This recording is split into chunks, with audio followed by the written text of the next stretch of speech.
Assalamualaikum warahmatullahi wabarakatuh. Perkenalkan, nama saya Muhammad Agung Iskandar. Saya dari kelas 10-3.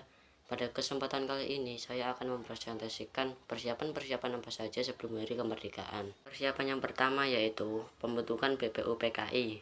Jepang melakukan upaya untuk mengambil hati bangsa Indonesia setelah posisinya terjepit oleh sekutu pada Perang Dunia Kedua. Pada 7 September 1944, Perdana Menteri Jepang yaitu Jenderal Kuniaki Kaiso menyebut bahwa Indonesia akan diberikan kemerdekaan jika Jepang mencapai kemenangan dalam Perang Asia Timur Raya. Janji mewujudkan kemerdekaan ini diwujudkan dengan membentuk Badan Usaha Persiapan Kemerdekaan Indonesia atau BPUPKI, atau dalam bahasa Jepangnya Dokorisu Janbi Chosakai. BPUPKI diumumkan pada 1 Maret 1945 oleh Jenderal Kunakichi Harada dan diresmikan pada 29 April 1945. Sidang pertama BPUPKI dilakukan pada 29 Mei sampai 1 Juni 1945 untuk merumuskan asas dan dasar negara. Hal ini diikuti dengan pembentukan Panitia 9 pada 22 Juni 1945. Sidang kedua BPUPKI dilanjutkan pada 10-16 Juli 1945 untuk membahas tentang rancangan Undang-Undang Dasar, termasuk pembukaan Undang-Undang Dasar. Setelah menyelesaikan tugasnya, BPUPKI kemudian dibubarkan pada 7 Agustus 1945. Persiapan yang kedua yaitu pembentukan PPKI. Hasil sidang BPUPKI kemudian ditindaklanjuti dengan pembentukan Panitia Persiapan Kemerdekaan Indonesia atau Dokorisu Dunbi Inkai. PPKI diresmikan pada tanggal 9 Agustus 1945 di kota Ho Chi Minh, Vietnam oleh Jenderal Terauchi. Peresmian berdirinya PPKI dihadiri oleh Insinyur Soekarno, Dr. Andes Muhammad Hatta, dan Dr. Andes Rajiman Widianingrat. Yang ketiga yaitu pengoboman Hiroshima dan Nagasaki.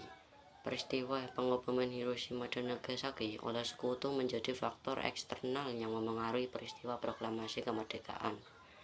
Pada 6 Agustus 1945, bom pertama jatuh di Hiroshima, dan 3 hari kemudian pada 9 Agustus 1945, bom kedua jatuh di Nagasaki. Dua kota penting yang dihancurkan tersebut membuat kekalahan Jepang atau sekutu sudah di depan mata. Ditambah lagi, pada tanggal 14 Agustus 1945, Jepang menyerah secara resmi tanpa syarat kepada sekutu di kapal USS Missouri.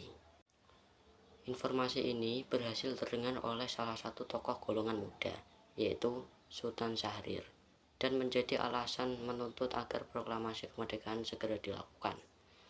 Yang keempat yaitu peristiwa Rengas Dengklok.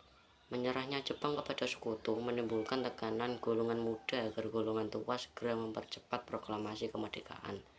Namun, kedua tokoh golongan tua yaitu Insinyur Soekarno dan Mohatta memilih untuk menunggu keputusan Jepang dan hasil sidang PPKI.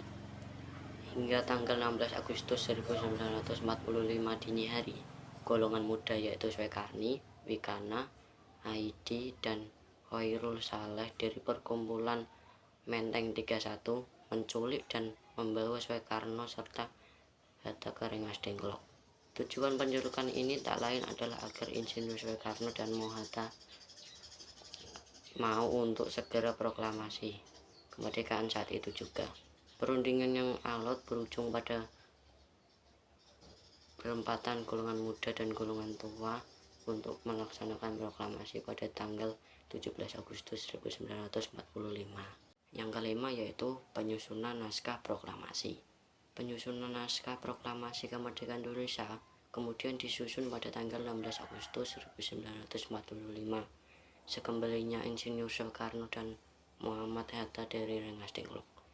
Peristiwa penyusunan naskah proklamasi kemerdekaan Indonesia ini terjadi di rumah Laksamana Muda Maeda Tadashi di Jalan Imam Bonjol nomor 1 Jakarta Pusat. Sayuti Melih menjadi sosok yang bertugas mengetik naskah proklamasi kemerdekaan Indonesia. Sementara di hari bersejarah tersebut, Bendera merah putih yang dikibarkan dijahit sendiri oleh Ibu Fatmawati. Cukup sekian presentasi dari saya. Bila ada kesalahan dalam pengucapan kata mohon dimaafkan. Wassalamualaikum warahmatullahi wabarakatuh.